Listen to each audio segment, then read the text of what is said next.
कौन वाला लेबू? गोलका वाला। गोलका वाला? अच्छा गोलका वाला ले ला। ला है गोलका वाला। ए बुढ़ऊ। हाँ। ई बतावा। हाँ। तू आइसक्रीम खियावत हवा। हाँ। तो तुरंत काहे पैसा मांगेला? आइसक्रीम चला लइको आइसक्रीम खाला। बहुत बढ़िया क्वालिटी आ गई। क्वालिटी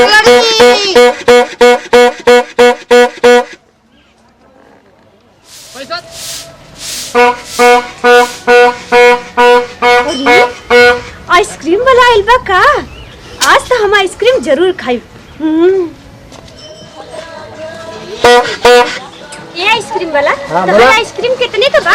अरे 5 रुपया है, 10 रुपया है, 15 रुपया है, 20 रुपया है। कौन वाला ले? तू गोलका वाला है? गोलका वाला है। हाँ, दे देना हमरे के। 10 रुपया है। अरे दा तो। ला गोलका वाला। आम खाने से मतलब कि गुटली गिली से मतलब? अरे का करी? अरे ना दूसर दिखावा ना कहू। दूसर दिखावा? हाँ। लमका वाला लेबू?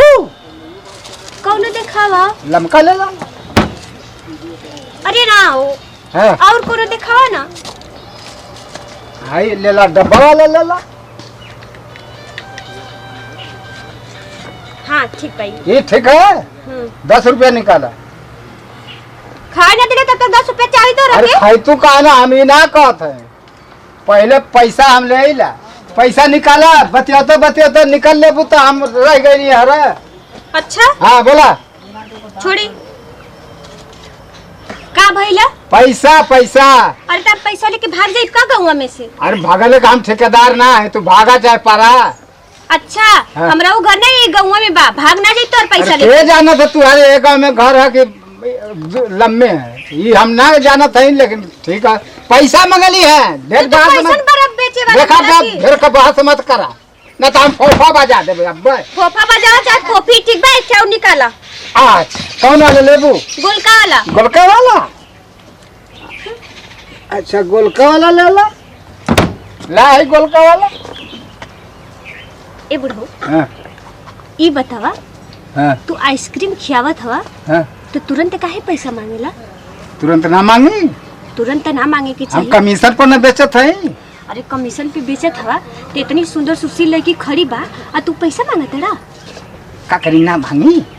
और का तनी मनी दानो पुन कई देवल जाला एक दूठे। देखा ये को चाल पढ़ावा मत, समझत हो कि ना? ना हो तोरे सन 36 हमर थैलिया में घुमैली।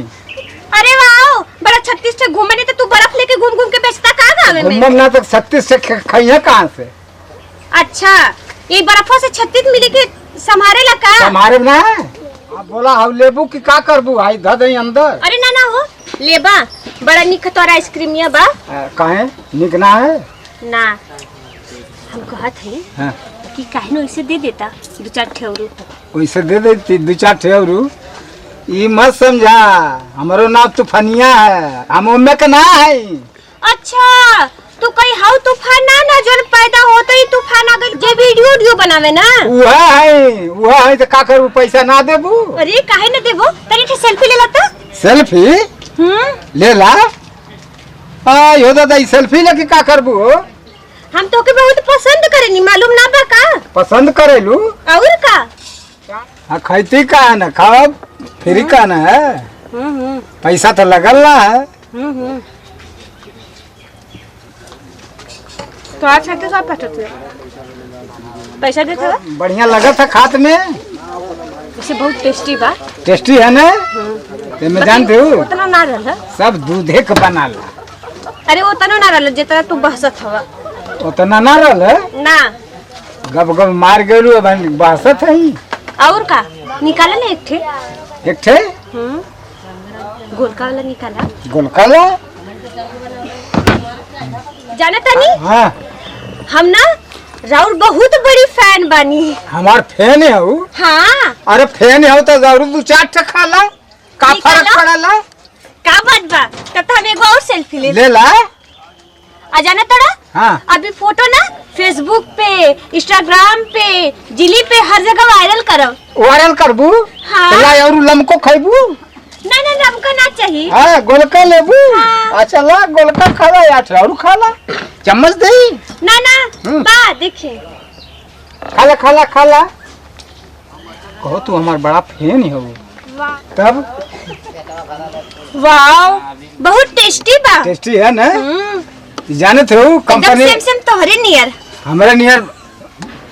हमारे नियर तो रहबा करी। हम चुन चुन के मलिए ले आइला। जाना तानी हम आपके शायरी का ना दीवानी बाड़ी और हमरा के एगो शायरी सुना दे ना। अच्छा तो जब तक रहेगी जिंदगी फुर्सत नहीं है काम से। जब तक रहेगी जिंदगी फुर्सत नहीं है काम से। आइसक्रीम तो ले ही आए खूब खाई तू काहे ना आराम से। आहा क्या बात है। क्या बात है। क्या बात है। इतनी अच्छी आप शायरी सुनाते हैं। वाओ और सुनबू। हाँ तो जब तक रहेगी जिंदगी फुर्सत नहीं है काम से। खा भाई तो घर कहीं जाए तू आराम से ना।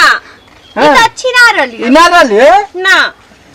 एगो बात बोली। हाँ बोला। हमके ये आइसक्रीम पे बैठा ला हम खात रह बिकतो रही। अच्छा अच्छा अरे तब तो खूब बिकाई जब ये तर बैठ के बेचो। जनता नहीं हम तो शायरी सुन के ना एकदम दीवाना हो गए रहनी। अच्छा और अभी के जवन सुना देला है। अब तो मन करता कि तारा घरे जाए के। अरे ना ना हमार बुढ़िया हमके भगा दे घर से ना। हम तो जाइब कैसे कि हमार दिल माने वाला नहीं खे। तो कहाँ रखो आइसक्रीमिया में। आइसक्रीमिया में गोल खइबो करब अरे हबो करब। गल न जाइबू जान तू भीतर ना न रखे लाखऊ। कहाँ खाली खाद के समय रहब। एकरे बाद फिर हमके अपने घरे में रख ले रहिया। घरे में घरवा में रह दिया कुल हमके। ना रखबा तो हाई देखो फोटो ले ले ही ना। एक वायरल करब आ कहब कि तूफानी अच्छा नहीं खे। अरे ऐसा मत करिया हो। हाँ यो दादा ये तो करिया। समझ गईला ना। समझ गईली। हाँ और ये फोन में ये तो हर पूरा आइसक्रीम का जितना बा ये खजाना ना पूरा फोटो ले ले बानी। अब वायरल कर दे वीडियो ना तो तोहर एको आइसक्रीम बिके वाला ना बा। घूमबा ठेला ले ला आइसक्रीम ले ला आइसक्रीम बेच मत। ये तर मत करा बालू दो ठेहरू खाला 2-4 ठेहरू खाला लेकिन ये तर मत करिया। ना ना धन्यवाद जवन खैनी एकर पैसा ना दे बस। पैसा भले मत दा। ला हमारी ओर से घलुआ ले ला। नहीं नहीं रखे रही।